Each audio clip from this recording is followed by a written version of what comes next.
Guys இப்போதான் நான் இந்த பக்கம் ஒரு ஹைனாவை பார்த்தேன். அதுக்கு பின்னாடி 2 ஓநாய்களையும் பார்த்தேன். நாங்க இப்ப உடனடியா ஒரு ஷெல்டர்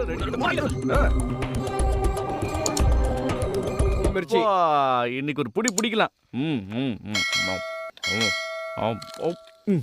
பசி எடுக்க ஆரம்பிச்சிருச்சுன்னு வையே.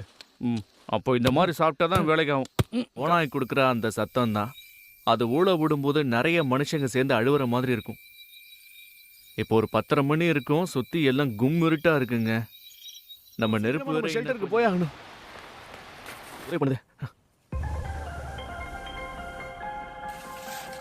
முடியாது, தண்ணி ஃபுல்லா உள்ள வந்துருச்சு. குடும்பம் இருக்க முடியாது. மழை வந்துருச்சு ஃப்ரெண்ட்ஸ். இது ஏதோ ஒரு கெட்ட கனவு மாதிரியே இருக்கு.